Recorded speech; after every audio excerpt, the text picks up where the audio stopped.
ताला इरशाद फरमाता है कि मैंने आदम अलैहिस्सलाम की मिट्टी को अपने हाथ से खमीर किया और फिर उसे यानी खमीर को 40 साल तक छोड़े रखा। याद रहे कि इस अरसे का एक दिन दुनियावी सालों के 1000 साल का था, यहाँ तक कि वो खुश्क होकर सलसाल हो गया। सलसाल उस मिट्टी को कहते हैं जो नहायत खुश्क होकर ठीकरी की तरह बजे। फिर उस पर 39 साल गम का मींह बरसाया, बाद अज़ां सिर्फ 1 साल राहत और सरवर की बारिश की।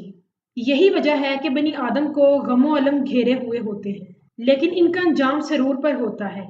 उसके बाद हज़रत आदम अलैहिस्सलाम का पुतला यानी ढांचा तैयार किया गया, जो बिल्कुल बेजान था, क्योंकि अब इसमें रूह नहीं फूंकी गई थी। मलाइका उसके पास से गुजरते तो अच्छी सूरत और बुलंद कामत देख कर ताज्जुब करते, क्योंकि इससे कबल इस जैसी शक्लो सूरत और जिस्म उन्होंने नहीं देखी थी। अल्लाह ताला ने आदम अलैहिस्सलाम का पुतला बनाकर जिस जगह रखा हुआ था, वहां से इब्लीस का भी गुजर होता था।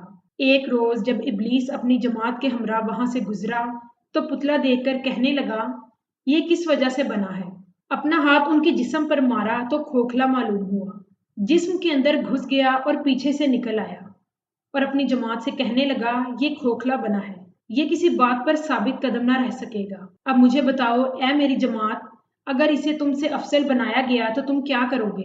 जमात ने कहा, हम वही करेंगे जो हमारे मालिक का फरमान होगा।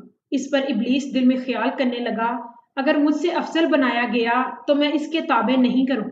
इस पे इब्लीस ने अपने दिल में ख्याल किया, अगर मुझसे अफसल बनाया गया तो मैं इसके ताबे नहीं रहूंगा, और अपनी थूक जमा कर कर पुतले पर फेंकी, जो नाफ की जगह पर गिरी, जिसे हजरत जिब्राइल अलैहिस्सलाम ने बहुक्म खुदा वहां से हटा दिया। इस कुरैदी हुई मिट्टी से अल्लाह ताला ने कुत्ते को पैदा किया। यही वजह है कि उसमें ये 3 आदतें पाई जाती हैं। आदमी से मानूस इसलिए है कि हजरत आदम अलैहिस्सलाम की मिट्टी से इसकी पैदाइश हुई। रात भर इसलिए बेदार रहता है कि इस मिट्टी को हजरत जिब्राइल अलैहिस्सलाम ने छुआ, और उसका इंसान वगैरह को काटना और दीगर शरारतें करना शैतान की थूक का असर है। जब आदम अलैहिस्सलाम की तकमील मुकम्मल हो चुकी तो अब अगला मरहला रूह फूंकने का था। अल्लाह ताला ने रूह को मुखातिब करते हुए फरमाया, इस जिस्म में जिसको मैंने अपने दस्ते कुदरत से बनाया है दाखिल हो जा। रूह ने जब जिस्म की तारीकी को देखा तो अर्ज की, इलाही ये जगह निहायत तारीक और गहरी है, और यूं जिस्म में दाखिल होने से माजरत कर ली। अल्लाह ताला ने दोबारा फिर रूह को जिस्म में दाखिल होने का हुक्म दिया, मगर रूह ने फिर माजरत कर ली। फिर तीसरी बार भी हुक्म हुआ तो उसने फिर माजरत की। फिर चौथी बार अदाब के अंदाज में हुक्म दिया गया तो रूह मजबूरन जिस्म में दाखिल हुई। तफसीर रूहुल बयान में यह है कि अल्लाह ताला ने रूह से फरमाया, जबरदस्ती जिस्म में दाखिल हो रही है तो फिर निकलने से सख्त दुश्वारी होगी। यही वजह है कि जब जिस्म से रूह निकलती है तो सख्त तकलीफ से दो चार होती है।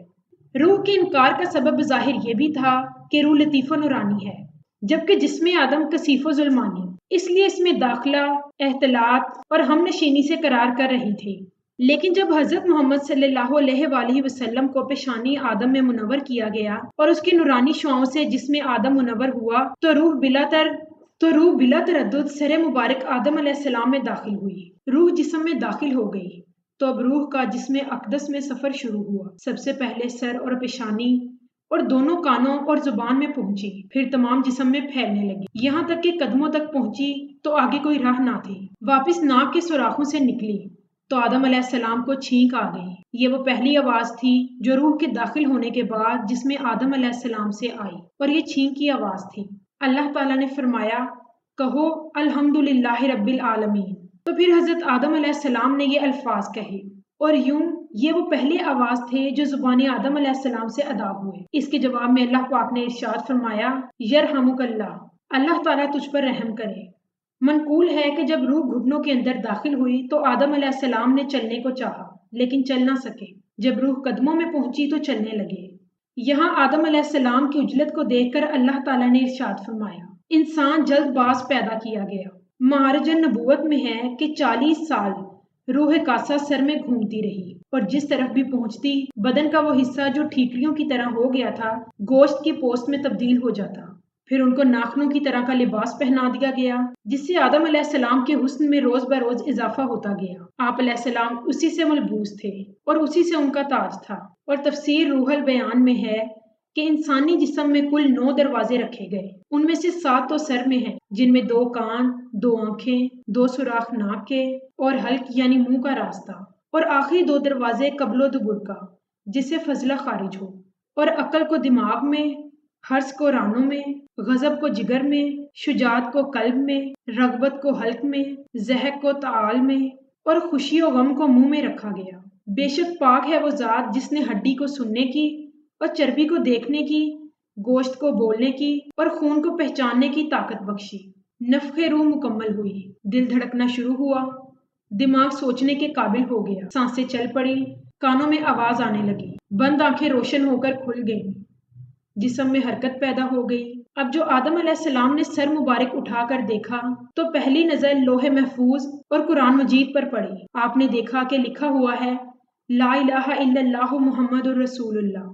یہ دیکھنا تھا کہ حضرت آدم علیہ السلام پہلی بار تفکر میں پڑے اور عرض کیا یا الہی، یہ شخصیت کون ہے جس کا نام تیرے نام کے ساتھ لکھا ہوا ہے؟ اللہ تعالیٰ نے ارشاد فرمایا وہ ذات گرامی میرے پیغمبروں میں سے ایک پیغمبر کی ہے جو تمہاری اولاد سے ہوں گے، اور ان کو یہ شرف و منزلت عطا فرمائی ہے کہ اگر تمہارے پائے استقلال میں کوئی لغزش آئی تو ان کی شفاعت کی وجہ سے اس سے درگزر فرماؤں گا۔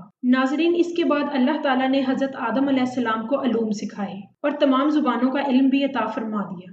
اس ویڈیو میں ہم نے بڑی تفصیل سے نفخ روح کے عمل کو بیان کیا ہے، اور یہ کہ حضرت آدم علیہ السلام نے سب سے پہلے کیا جملہ ارشاد فرمایا، جس میں آدم نے سب سے پہلے کون سی حرکت کی، اور آپ علیہ السلام نے آنکھیں روشن ہونے کے بعد سب سے پہلے کیا لکھا ہوا دیکھا۔ ایک حدیث میں آتا ہے کہ حضرت محمد صلی اللہ علیہ وآلہ وسلم نے ارشاد فرمایا سب چیزوں کے نمونے آدم علیہ السلام کے سامنے چھوٹی چھوٹی کیڑیوں کی طرح پیش کیے گئے۔ ناظرین، امید کرتی ہوں کہ یہ ویڈیو آپ کو پسند آئے۔ آخر میں دعا گو ہیں کہ اللہ کریم ہمیں ہمیشہ حق و سچ بیان کرنے کی توفیق عطا فرمائے، آمین۔ ناظرین، اس ویڈیو کو لائک کریں، شیئر کریں، اور ایسے مزید معلوماتی ویڈیوز کے لیے میرے چینل کو سبسکرائب کریں۔